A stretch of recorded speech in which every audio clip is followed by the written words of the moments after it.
আসসালামু আলাইকুম, সবাইকে ওয়েলকাম করছি আমার আজকের আরও একটা ব্লগ দেখার জন্য। আর যারা দেখা শুরু করেছেন শুরুতেই সবাই একটা করে লাইক দিয়ে দিবেন প্লিজ।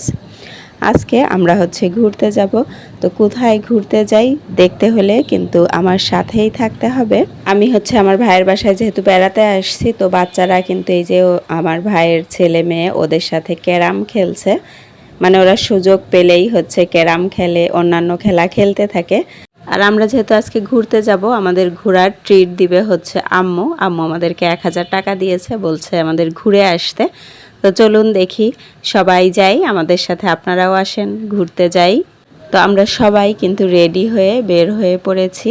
এখন আমরা রিক্সা নিব। আমরা সবাই রিক্সা নিয়েছি। আর চলুন দেখি কোথায় যাই। অবশ্য ঢাকা সিটিতে যারা আছেন আমার মনে হয় সবাই গিয়েছেন, একমাত্র আমি বাদে। তো এতদিন পরে আমি যাচ্ছি, আমার বাচ্চারা গিয়েছে আর ভাইয়ের ছেলে মেয়ে যারা আছে ওরাও একবার উঠেছে, বাট আমি উঠিনি। তো চলুন দেখি, সাথে কিন্তু আমার বোনের মেয়ে আছে, ও অবশ্য সবসময় আসা যাওয়া করে। তো এতক্ষণে হয়তো সবাই বুঝে গিয়েছেন আমরা কোথায় আসছি। আমরা কিন্তু মেট্রো রেলে উঠবো আজকে। তো বাচ্চারা উঠেছে, আমি কখনো উঠিনি, আমি কিন্তু ভীষণ এক্সাইটেড। আর এখন আমরা টিকিট কাউন্টারে চলে এসেছি, এখন কিন্তু টিকিট নেওয়া হচ্ছে। দাও টিকিট দাও আমার। এবার কি টিকিট?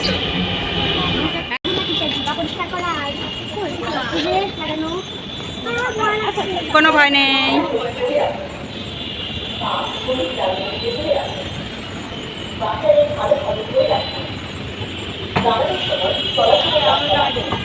আগেই নামা লাগবে।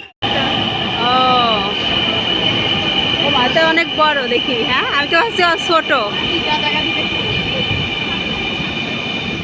স্টেশনে দাঁড়িয়ে আছি, তো এই জিনিসটা আমার ভীষণ ভালো লেগেছে যে মেট্রো রেলের প্রথম কোচ শুধুমাত্র মহিলাদের জন্য সংরক্ষিত।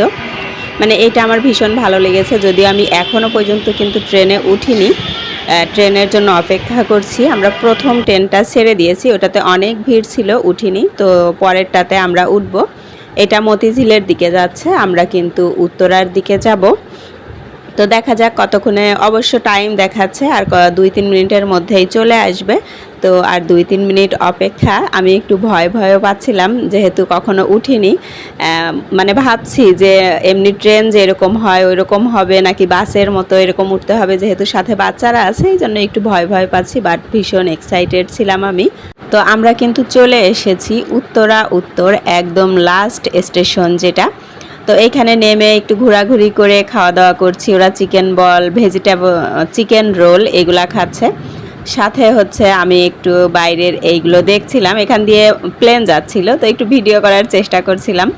ফোন বের করতে করতে এই প্লেন চলে গিয়েছে। আর এখন ওরা কোল্ড কফি খাবে, ওরা 4 জন।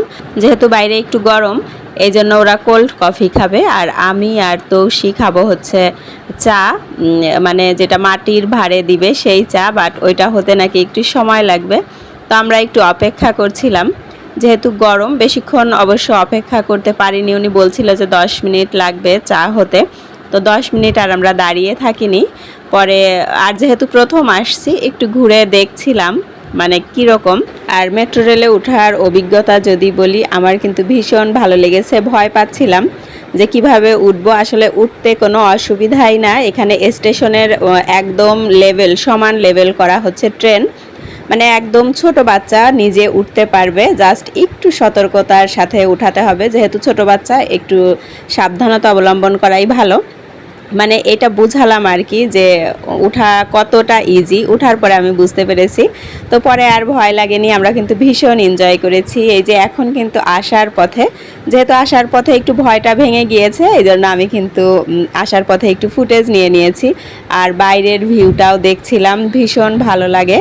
আর চিন্তা করছিলাম যে মানে মিরপুর থেকে, আমরা অবশ্য কাজীপাড়া থেকে উঠেছি, কাজীপাড়া থেকে উত্তরা যেতে কতটা সময়ের প্রয়োজন, অথচ মেট্রো রেলে মাত্র কয়েক মিনিটে কিন্তু চলে যাচ্ছি আমরা উত্তরা বা মতিঝিল, যেখানেই যাই না কেন। ভীষণ ভালো লেগেছে আমার। অনেকেই হয়তো ভাবছেন এটা তো পুরনো ব্যাপার, এখন আর দেখানোর বা বলার কি হলো। সেটা ঠিক আছে, বাট আমার জন্য কিন্তু এটা ভীষণ ভালো একটা ব্যাপার, যেহেতু আমি প্রথম এখানে জার্নি করছি বা প্রথম উঠছি এই জন্য। তো তো এই যে এখন কিন্তু আমরা একটা স্টেশনে থেমেছি, এখান থেকে কিছু যাত্রী নামছে আবার উঠছে, আর এখন আমরাও কিন্তু নেমে গিয়েছি। এই যে টিকিট, এই টিকিটটা কিন্তু এখন জমা দিয়ে দিতে হবে, মানে ফেরত দিয়ে দিতে হবে। তো আমি প্রথমে এই টিকিট দেখেই ভাবছিলাম যে এই টিকিট কি করব, এত ভালো টিকিট দিয়েছে কি জন্য। আমি তো ভাবছিলাম বাস ট্রেনের মতো হয়তো বা এরকম টিকিট। তো আমার বোনের মেয়েকে বলছিলাম যে টিকিট এইরকম টিকিট কেন, এটা কি ফেলে দিব, এটার আর কোনো কাজ আছে? ও বলছে না, এটা হারিয়ে গেলে 200 টাকা ফাইন দিতে হবে।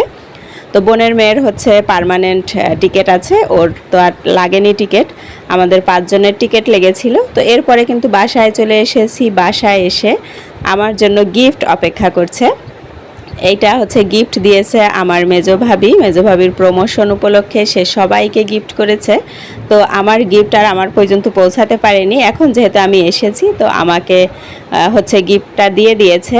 তো আমি এখন খুলে দেখলাম, আর এই যে এখন কিন্তু খাওয়া দাওয়া চলছে, তার একটা ছোট্ট করে ফুটেজ নিয়ে নিলাম। আর কিচেনেও কিন্তু কাজ চলছে, এখানে ভাবি কাজ করছে। আমার আজকের এই ভিডিওটা এই পর্যন্তই, সবাই দেখে নিলেন, আর যারা লাইক করেননি প্লিজ একটা লাইক করবেন। সবাই ভালো থাকুন, সুস্থ থাকুন, আল্লাহ হাফেজ, আসসালামু আলাইকুম। দেখা হবে, কথা হবে পরবর্তী ব্লগে।